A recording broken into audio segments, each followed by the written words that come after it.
With an utterly refreshing mix of Eastern and Western influences, Gangsta manages to capture the highlights of both worlds effectively with its unique mafia story with fantasy elements precisely thrown in to give it an edge over similar series like Black Lagoon or Jormungand. It's cool and confident, and ambitious enough to amply demonstrate polished character writing with a heavy filter of a stylistic mix of grit layered onto it. The series is often loud and dramatic in its execution, but this isn't the same thing as not understanding subtlety. Gangsta simply knows when to hold back and when to swing for the fences, and when it swings often, it swings hard.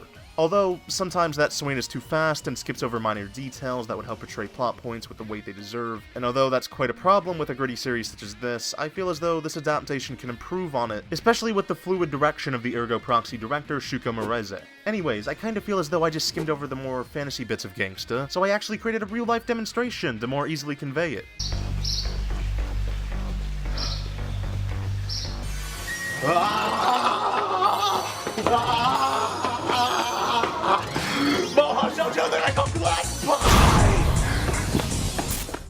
Yeah, essentially that. Trust me on that one. Except, a little bit less magical girl and more grit, but details. The narrative follows our dynamic duo of Nick and Warwick as they earn their livelihood as Benria in a city full of crime, doing basically any job asked of them. It's one of those series that just seems to keep on constantly moving, not with any particularly expedient pace or determined endgame in mind, but with just enough character intrigue and worthy ideas bubbling beneath the surface to hold momentum. Gangsta's guaranteed to be at least worth a shot, and also Gangster spelled with an A, so you know it means business. Concept isn't everything, it's all about the execution on the concept that matters, and Shimoneta sure has an ostentatious concept when just glancing at the synopsis or reading a couple chapters of the manga. Essentially, it's about a world where all references to anything perverted and dirty have been outlawed, but our heroes are rebels who break into shopping centers distributing hentai magazines and shouting "Dick in the pussy!" at police officers to frighten them. And you guessed it, this premise is basically a copy of Hideaki Anno's life before he made Evangelion. Wait, what's that sound? Oh, fucking Anno, seriously? Again? Really? So fucked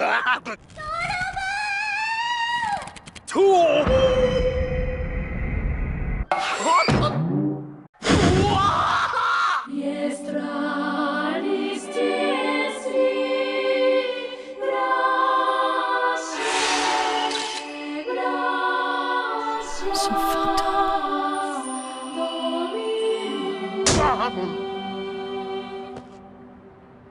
And that's how Anno created Evangelion.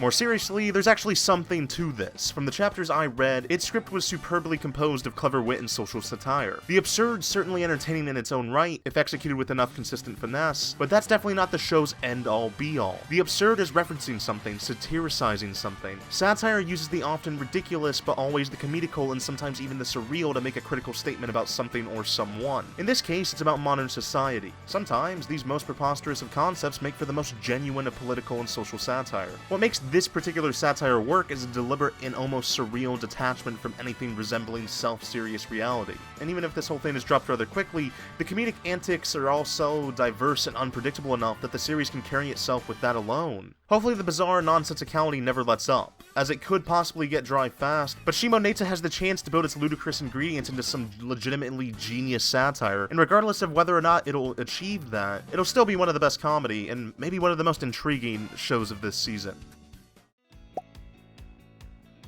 Roka appears to be tailor-made for me and just fantasy fans in general, with its Fox Mayan aesthetics filtered onto what looks to be a rip-roaring adventure full of visual delights and engaging set pieces and a consistent sense of fun and energy. And I've been feeling in the mood for a breezy and fun adventure lately, and Roka looked to be the show to satisfy that, but then I started reading the novels. My expectations were completely flipped in the best way possible. It just appears to be a typical action fantasy adventure, but then the fantasy elements serve only to provide the setting and to expand the number of possible plot twists. It's nearly a full-blown mystery, as shocking as that is. It's terribly suspenseful, and it has one of my favorite composers, Michiru Oshima, to back up that suspense with her tracks.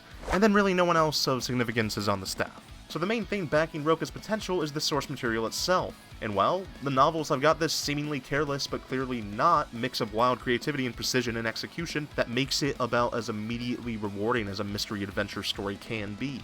The less than desired variables exist solely to justify its more daring set pieces, which come a lot with the distinctive Mayan-esque setting, which Roca consistently takes a moment to reflect on. It'd be a waste to not with such an anomalous, beautiful world. The narrative plays out so eccentrically that the new elements of the world are constantly being discovered by the reader/viewer, expanding the weight of Roca's mysteries even further. Don't overlook Roca this season. Indulge yourself in Roca's mysteries and the mystery that is Roca itself. Probably the most interesting thing about Gate is the kind of mindset it tries to appeal to. It's a story that very clearly knows it's a work of fiction, and makes the most of that with its interesting premise. Essentially, one day, a giant gate appears in the middle of Tokyo, and on the other side of it is a fantasy world. And the contrast between the modern world to a world as fantastical and known as Gate is sensational, and that disparity between modern and fantasy continually gives Gate's setting even more delicious flavor. And thankfully, the gate has appeared in my very room, so I can give you a close-up, detailed look into the world beyond the gate. Let's go! Huh? Where am I? What is this 3D shit? What? No! This was supposed to be an anime girl paradise. What happened? Oh, hey! You! Hey! Hey! Hey, listen to me! Hey! Yeah, you're Japanese, right? Where the fuck is the anime? Where the fuck are the anime girls? Oh! That was an odd dream. Back to what I was originally saying, Gate brutally shifts its tone and it's awful, I love it. Going from brutal murder to drinking tea to fighting a dragon to talking about otaku culture to the President of the United States trying to kidnap the residents of the gate while they're at the hot springs. It's so entertainingly trashy in the most fascinating way possible. It's undeniably an overly messy series, but that's actually part of its charm. Part fantastical adventure, part subdued character drama, part modern military insight, part societal critique. All ridiculous. Rory Mercury, please step on me! It's just endless, dumb, outrageous fun. Gate has a weird collection of strengths, and an even larger arsenal of issues. But an engaging piece of work doesn't need to lack flaws to be effective at what it is, and Gate knows exactly what it is. You know, I was feeling kinda hungry, and thankfully the third season of Working is here to deliver a large plate of light, easily digestible entertainment. You know, I sorta have a special attachment to Working. It solidified my adoration for the medium back when the first season started its broadcast in 2010 and I was first getting into anime. And I really appreciate it for that small push forward it gave me into the rest of the anime medium. But to be fair, it did push me down a staircase. I mean, but it's still, like, a push. Sentiment aside, the director changed, again. This time it's Yumi Kamakura, who hasn't done much of significance, but I'm not really worried as Working isn't the type of show that requires much creative direction. But it could really benefit from it, and maybe Kamakura will surprise us. Anyways, onto the actual show. Taking place in a small family restaurant by the name of Wagnaria, it focuses on the employees there, and the diversity of the comedic scenarios that come from this cast of weirdos all being put into a single building together. Everything from its characters' personalities to their cute relationships to the situational comedy is a welcome departure from similar series that fall prey to a succession of repetitive jokes. Elegantly balancing a delightful cast of oddballs and smart insightful writing and joke timing made for an unrelenting barrage of great comedy. And also its really endearing attitude is worth the title of grounded. And its always fresh comedy material makes me glad that, even though it's been a few years, I'm going to be dining in the renowned Wagnaria once again. And I highly encourage you to go try out the first two meals before joining me for the third. The sequel that no one was waiting for but me and a few other people whose taste has taken a steep nosedive into the category of shit. But hey, we gotta stick together, right? I mean, we don't want to be caught by the shit taste, please. That's a fate no one chooses, huh? I can't believe they found me. Was it because of all the anime girl figures I was ordering? No, that couldn't be it. My post to 4chan? No, it doesn't matter. Oh man, I stepped in some dog crap. Ew, I gotta get away. Save me, anime girl goddesses. No, not you, Kirino, fuck off. Oh, that's more like it. Save me, please. さあ、すべてのことをやめ。What? Where am I? Oh, I see. In exchange for my life, I've become my taste in anime. Oh, is that to love Rue? Nom nom nom nom nom nom nom. Well, I should probably, delicious, finish that video, even though I'm a trash can now. Anyways, To Love Rue, in my opinion, is the best ecchi series. It actually has some nuance to its character interactions and doesn't exist solely for the sake of being its genre, ecchi.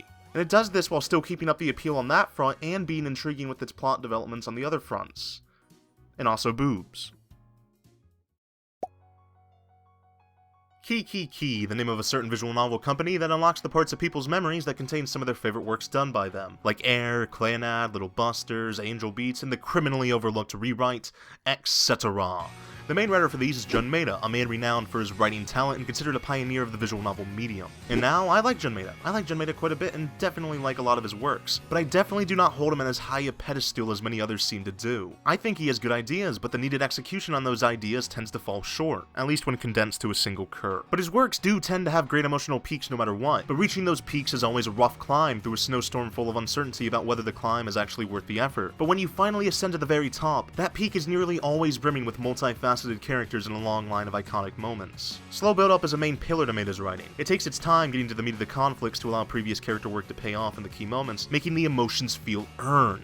Maeda's stories also constantly lean towards normal-appearing drama with fantastical elements blended in, which usually makes for a fairly grounded story within a larger speculative fiction world. And I'm glad Charlotte seems to be just that, because I can easily get behind those types of narratives. And combined with PA Works' beautiful aesthetics, the creative flair of a newbie director, and Jun Maeda's poignant writing, Charlotte is emerging confident and fully constructed right out the gate. Now hopefully that confidence isn't just a clever facade. I love Prison School. It's shamelessly stupid, but at least it's honest with what it wants to be. By simply embracing the inherent lunacy of the situations and variables involved, Prison School was able to be simultaneously funny and actually exciting simply by committing 100% to its own conceit. The dissonance between how silly the concepts are and how seriously the story takes itself elevated the comedy even further than the elevator in the Empire State Building. On paper, Prison School, shockingly enough, is about a prison within a school. I won't say much more than that as to not ruin my favorite manga for those who are not familiar with it. Go check it out. I adore Prison School so much that I was originally lying awake in the darkness of my room every night worrying about Prison School's upcoming anime adaptation due to no staff announcements. Why did they take so long? And then they announced Mizushima as director, and Mizushima leading an absurd comedy is as good as it gets. He's directed some of my favorite comedies and just shows in general, such as Jashiraku, Witchcraft Works, Girls in Panza, Squid Girl, Shirobako, and he even did some series composition and storyboarding for the original Genshiken. Basically, I want to have intercourse with this legend of a man. He has the magic touch. I trust him to be able to translate the manga's truly wonderful sense of humor over to anime form. And sure, it's somewhat immature humor, but it's immature in the most creative way possible. And that creativity never stops flowing from the river of ideas that birth crazy, over-dramatized nonsense every new chapter. It takes its own immaturity completely seriously. Her giant tits represent oppression, and it's actually really insightful. Sorry about that, but seriously, Prison School is genius. It uses its style to elevate the mundane, and creating a staggering contrast between the silliness of the conflicts and the seriousness of the execution makes for some of the best comedy I've ever experienced. Like most humor, it's bound to be hit or miss for everyone, but Prison School is a comedy that has no boundaries, and shackles any humor it attempts and makes that comedy its prisoner. And now it's taking us prisoner. Shot through the refreshing lens of country life and childlike innocence, Non-Nonburi is a true gem among the conventional nature of its fellow slice-of-life counterparts. It nails the rural, almost anachronic feel of the setting. This laid-back atmosphere led the hand of the writer, with its rich cast of characters coming almost immediately to life through the gracefulness of the setting taking a firm hold of the pen to write the story itself. It was at that point when the setting took over that the quaint countryside lifestyle and comical character interactions started to blend together fluidly, achieving a comfortable harmony and crafting an experience that was both soothing and entertaining. By the end of it all, I ended up getting quite attached to the characters, and this upcoming sequel has been in the back of my mind ever since. I never would have imagined 5 years ago when I first started watching anime that a show as simple as people living in the rural countryside just enjoying life would be one of my favorite upcoming shows. But I suppose being simple is Non-Nonburi's best charm. It aspires to be something simple and ultimately shines due to that simplicity. Subtle, reserved, laid back, deftly written, and basically about as warm as a show can be. The absence of complexity is the exact reason Non-Nonburi is so unbelievably compelling. After the first season's finale, fans pleaded to Tatsunoko Productions for a sequel, and Tatsunoko said, "I gotcha, man." Ayy! Getchaman Crowds takes an ordinary superhero plotline and places it in a contemporary context to raise socially relevant questions. It covers everything from internet culture to the necessity of leadership to social responsibility to human nature, but it's mostly about the meaning of heroism in an age of gamification and social power. It balances this variety of compelling themes nicely by making use of the digital age setting. It makes its narrative about the rifts carved out by technology, about the passing of problems from one generation to the next, and how to reconcile them. In Crowds, there's no massive world-spanning conflict occurring, it's just normal people trying to adapt and live in a world that's constantly evolving with its technology. Because with new technology comes new issues, and with those new issues, we have our new season, Insight. The entire main staff from the original is returning, so I have no doubts it'll be the same passionate show I watched in 2013. And even with all of the statements and themes I mentioned before, Crowds infused these effortlessly without ever giving up its sense of fun and breezy, fast-paced narrative chock full of stylistic charm, defined by its superhero vibes and question of how identity is constructed in the digital age. Managing all of this into a single coherent narrative is difficult and the road can be a bit rough, but Gatchaman Crowds succeeded with it, and now it's time to watch it succeed again. Summer's began, the time to go outside and play, but screw that, we have anime to watch. Anyways, thanks for watching guys, I was a bit late, again, it happens, I'm sorry. And if you enjoyed the video, please give it a like and all that jazz, maybe follow me on the Twitters for a more detailed look at my shit taste. And also, I usually don't do this, but here's a list of other shows that didn't quite make the cut this time around for different dumb reasons, that I think will probably be worth checking out during the summer season. Just pause to see it fully. Alright, that's it. Until next time guys, I'll see you later.